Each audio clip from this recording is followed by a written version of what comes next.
Salam sejahtera untuk kita semua. Dan seluruh anggota Asosiasi Advokat yang sangat saya hormati, Prof. Andri Hamzah dan pembicara saya hormati, izinkan saya membawakan makalah saya dengan diminta kepada saya adalah perjanjian korporasi melanggar administratif law dan kaitan tindak pidana pencucian uang. Terus terang, ketika pertanyaan diberikan pada saya tentang judul ini, saya agak karena perjanjian korporasi, kalau memang perjanjian itu pada prinsipnya tidak mungkin berakhir kalau memang betul-betul perjanjian, terkecuali bahwa apabila syarat perjanjian ada terselip tindakan namanya apakah itu misalnya baru. Jadi agak bingung, saya langsung akan masuk pada kasus. Pada intinya sebelum masuk kepada kasus, saya ingin agak cepat-cepat barangkali mungkin bantu dengan money laundering. Jadi intinya adalah money laundering adalah satu kejahatan yang muncul ketika ada kejahatan utama muncul. Jadi ada kejahatan utama namanya predicate offense. Artinya apa? No money laundering without predicate crimes, tidak predicate offense. Jadi harus ada kejahatan utama dulu, baru ada pencucian. Itu saya pikir itu ya, meskipun di dalam perkembangan praktek jaksa dan polisi bahkan dan KPK dan juga mengatakan membuktikan kejahatan utamanya dulu langsung kepada money laundering. Sangat tidak setuju.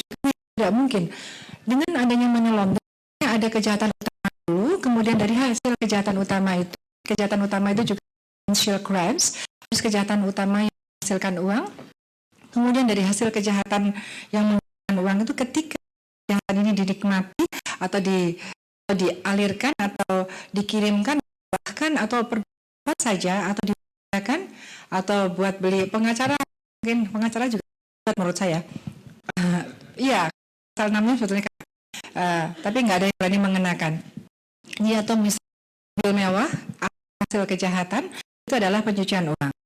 Jadi harus betul kejahatan utamanya terbukti meskipun dibuktikannya bersama dalam konsep sources. Jadi bukan dibuktikan dalam peradilan kemudian next peradilan ya. Namun prinsip harus ada kejahatan utamanya dibuktikan dan kemudian bersama dengan itu dibuktikan pencucian uangnya. Ini prinsip ini yang nampaknya akan dibosi oleh penegak hukum. Saya merasa bahwa ini sangat tidak adil. Orang dinyatakan pencucian uang dan korupsi misalnya, pencucian uang, mungkin orang itu hanya dibuktikan perbuatannya pencucian uang saja. Harus juga korupsi. Bagaimana mungkin kita akan memiliki seseorang dengan melakukan tindak pidana dua jenis tindak pidana yang namanya concursus realis, tetapi yang dilakukan hanya satu. Dan dengan adanya concursus realis antara korupsi dan laundering itu kan pidananya menjadi lebih berat. Dengan harus itu. Saya menyatakan ini bukan tanpa resiko. Saya dinyatakan bahwa saya koruptor, saya tidak paham tentang pencucian uang, saya juga bingung. Padahal belajar pencucian uang sampai ke Amerika dan di Indonesia ada, tapi dinyatakan saya tidak paham, saya tidak ngerti apakah yang tidak cara ataukah saya. Jadi pada intinya no money laundering without predicate crimes. Nah, ada dalam barangkali begini. Pasal-pasalnya kalau yang undang-undangnya kita sekarang sudah undang-undang 2002, 2000 kemudian 2010. Kalau di 2010 mungkin ke atas 10 ada di pasal 3, 4. Nah, di dalam money laundering ada dua jenis kejahatan yang dua jenis kejahatan principal violators atau yang orang yang habis korupsi dia melakukan pencucian uang. Jadi memang ada pelaku PSF itu abettor or either. Itu orang-orang yang ada di dalam undang-undang kita adalah yang baru undang-undang 3 yang berlaku sampai 2010 ini juga karena kemungkinan kasus masih ada yang 2000 melakukan kejahatan ini 2009, baru terungkap sekarang harus menggunakan 2003. Kemudian kalau undang-undang yang baru adalah pasal 5. Pasal 5, jadi orang yang namun penerima ini tidak semata-mata atau pencucian uang saja, tetapi juga bahwa yang bersangkutan ini yang menerima itu harus tahu uang yang diterimanya itu adalah harta kekayaan yang diterimanya adalah berasal dari kejahatan atau paling tidak adalah patut menduga reason the wealth is from the crime. Jadi harta kekayaan itu adalah merupakan hasil kejahatan, dia harus patut menduga. Nah, inilah patut menduga ini yang biasanya muncul di pengadilan yang harus kita jelaskan bahwa misalnya orang menerima sesuatu. Misalnya kita akan melihat profil yang memberikan, kemudian jumlah yang diberikan, kemudian alasan kita menerima. Orang biasa-biasa saja baru kenal terus dikasih uang satu, ya Pak, tidak ada alasannya, tidak alasannya. Itu kan dia berarti sudah mengambil risiko berkaitan dengan money laundering. Dia sudah mengambil risiko bisa mendapat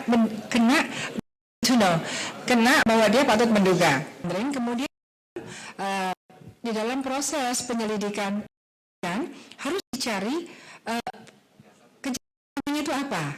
Kalau dikirimnya ke KPK pasti dia harus mencari korupsinya apa, korupsi yang mana.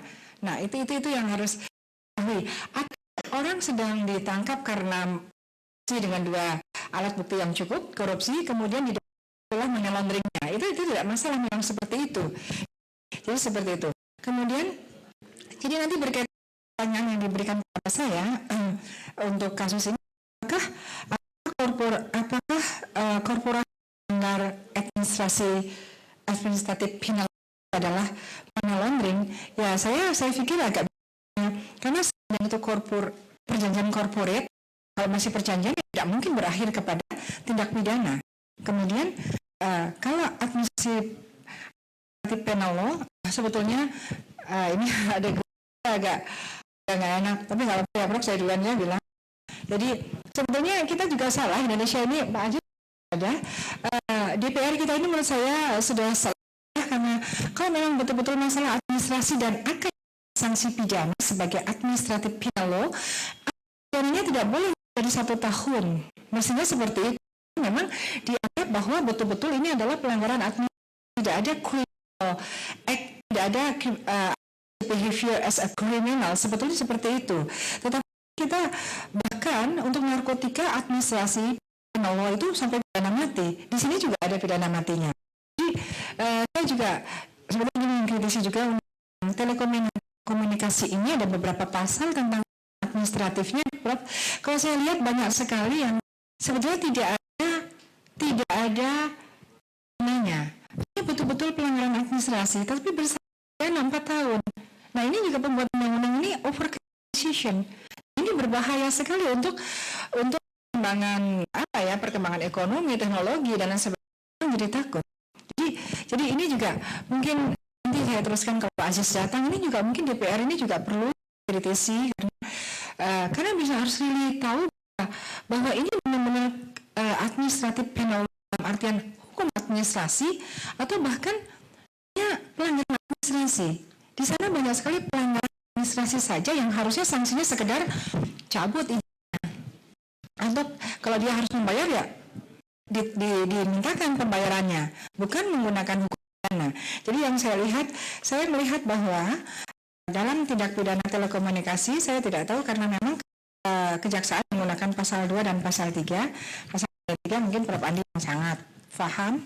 Jadi itu menjadi sapu jaganya ya untuk kejaksaan, untuk kepolisian, untuk KPK.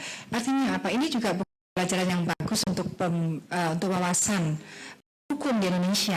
Karena apa? Satu, bahwa di dalam undang-undang korupsi sendiri di pasal 14 disebutkan bahwa undang-undang korupsi ini juga untuk kejahatan-kejahatan di luar yang diatur oleh undang-undang korupsi sepanjang undang-undang di luar itu menyatakan secara tegas bahwa dilakukan itu adalah korupsi. Artinya apa? Kalau undang telekomunikasi ini kalau penegak hukum hakim akan mengaitkan dengan menerapkan undang-undang korupsi, harusnya di dalam undang-undang telekomunikasi yang diacu oleh kejaksaan ini menyatakan bahwa misalnya kalau saya melihat itu adalah pelanggaran pasal 40 berapa ya? Ada beberapa pasal. Jadi pasal yang berkaitan dengan di sini saya sebutkan ada mulai 11, 19, 20, 22, 29, 33, 35, 36, 42. Mungkin di 33-nya. Artinya gini, ada pasal-pasal yang saya minta bahwa ada ancaman pidananya. Dan semua dinyatakan kejahatan oleh pasal 44. Bisa juga pasal 22, mungkin Pak ya, kita nggak tahu. Tapi pasal 33 berkaitan dengan jaringan atau. Nah ini sebetulnya kan yang paling tahu adalah orang telekomunikasi. Bagaimana tentang penyelenggara jaringan ataupun tentang penyelenggara pengelolaannya. Ini adalah sesuatu yang berbeda. Maka untuk itu seharusnya penegak hukum memanggil ahli itu di situ untuk pada waktu menyidik, pada waktu belum dilimpah ya ke kejaksaan, limpah ke untuk ya, karena ini yang ngambil juga kejaksaan, jadi langsung satu institusi. Jadi kalau saya melihatnya bahwa kita mestinya kita harus hati-hati, terutama berkaitan apalagi korporatnya juga didakwakan. Nanti korporasi mungkin dengan Prof. Andi kan korporat itu jelas-jelas jaksa harus bisa menentukan terjadinya kejahatan itu apakah betul-betul merupakan suatu keputusan dari korporasinya.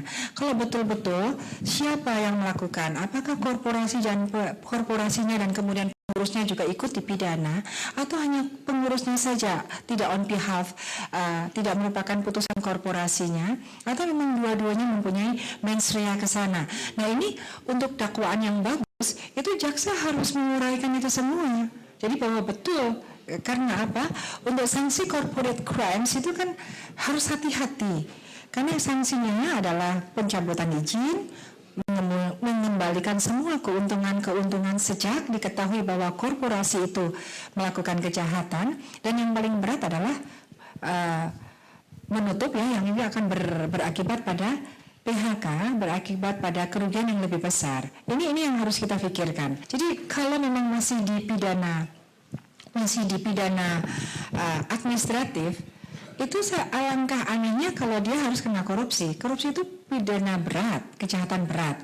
Apalagi sekarang kita mempunyai pengadilan khusus korupsi, semakin berat lagi. Sebetulnya pengadilan itu nggak punya kompeten untuk menangani ini, dan atau saya katakan bahwa sebetulnya si terdakwa terlalu berat kalau harus hadir ke pengadilan tipikor, mesti pengadilan umum. Jadi banyak hal kalau mau diulas secara teori, banyak sekali kelemahan-kelemahan atau sebetulnya harus kita menolak ketika jaksa menerapkan pasal 3 dan pasal 2 dan pasal 3. Kalau lihat dari bahwa ini lahirnya dari larangan di dalam undang-undang hukum administrasi, atau juga ada paling nuansa perdata, itu ada banyak justifikasi bahwa seharusnya tidak demikian. Saya kembali kepada teori pencucian uang bahwa predicate offense itu sudah di-list 23 jenis kejahatan, dan ada satu klausul lagi untuk kejahatan-kejahatan yang ancaman pidananya 4 tahun atau lebih, diatur oleh pasal 2.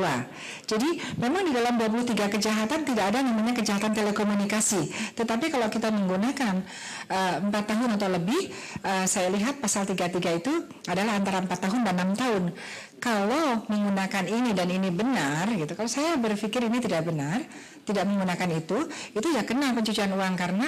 Tetapi kapan kenanya? Kenanya harus dilihat ketika yang bersangkutan terdakwa itu mulai menggunakan hasil kejahatan, dan ini harus dicari oleh penyidik. Kalau mau menggunakan betul-betul di mana arah penggunaannya dan kapan tempus delictinya. Jadi karena itu overcriminalization, dan di satu sisi nanti kita harus memikirkan perkembangan perekonomian, perkembangan investasi asing juga harus kita berikan perlindungan kepada mereka juga. Demikian barangkali. Terima kasih. Terima kasih. Berikan kepada pembicara kita.